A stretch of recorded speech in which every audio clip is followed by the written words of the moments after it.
Perang antara Rusia dan Ukraina telah memasuki tahun keempat. Konflik yang bermula pada Februari 2022 itu belum menunjukkan tanda-tanda akan berakhir.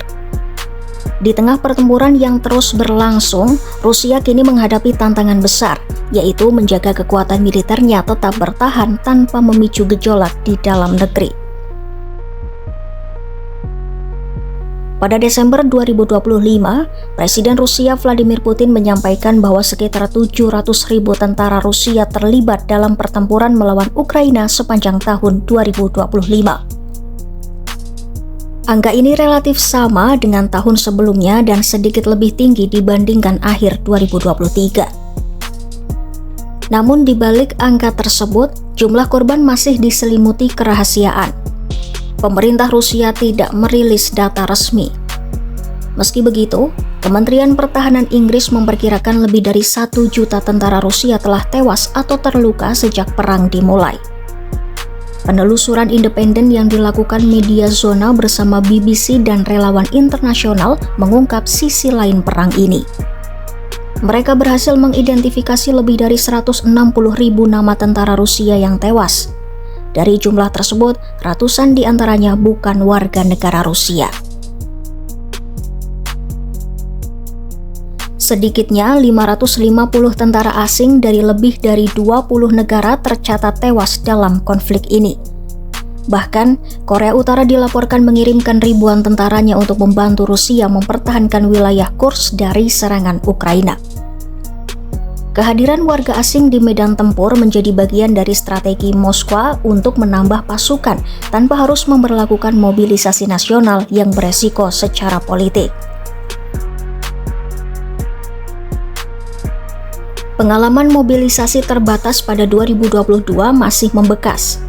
Saat itu, sekitar 300.000 warga Rusia dipanggil untuk wajib militer, memicu gelombang pelarian puluhan ribu orang ke luar negeri. Sejak saat itu, Rusia memilih jalur lain. Pemerintah menyebutnya sebagai perekrutan sukarela. Berbagai intensif ditawarkan, mulai dari bonus uang tunai dalam jumlah besar, gaji tinggi, hingga tunjangan dan keringanan pajak. Bagi pekerja berupah rendah di Rusia, tawaran ini terasa seperti rezeki besar. Sementara bagi para narapidana, perang menjadi jalan keluar dari kerasnya kehidupan penjara. Mereka yang bersedia bertempur dijanjikan pengampunan dan kebebasan. Tak hanya warga Rusia, Moskwa juga membidik warga negara asing. Undang-undang baru bahkan membuka jalan cepat bagi mereka untuk mendapatkan kewarganegaraan Rusia jika bersedia bergabung dengan militer. Namun, praktik ini menuai sorotan internasional. Sejumlah negara seperti Kuba, Nepal, India, Irak, dan Bangladesh melaporkan adanya perekrutan ilegal terhadap warganya.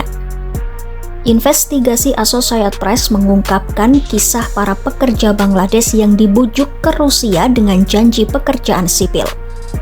Kenyataannya, mereka justru dikirim ke garis depan pertempuran di Ukraina. Beberapa dari mereka mengaku diancam dengan kekerasan, penjara, bahkan kematian jika menolak. 3 warga Bangladesh yang berhasil melarikan diri menceritakan pengalaman pahit mereka. Salah satunya Rahman. Ia mengatakan bahwa pekerjaan yang dijalaninya sama sekali tidak sesuai kesepakatan awal. Mereka dipaksa maju lebih dulu di garis depan, mengangkut logistik, mengevakuasi tentara terluka, hingga mengumpulkan jenazah. Meski begitu, tidak semua datang karena paksaan. Sebagian memilih bergabung secara sukarela, tergiur uang, dan janji kehidupan yang lebih baik. 4 tahun perang telah mengubah banyak hal. Di medan tempur Ukraina, konflik ini tak hanya melibatkan 2 negara, tetapi juga warga dari berbagai penjuru dunia, baik karena pilihan maupun karena terpaksa. Dan selama perang belum berakhir, kebutuhan akan pasukan baru tampaknya akan terus mendorong Rusia mencari cara apapun resikonya.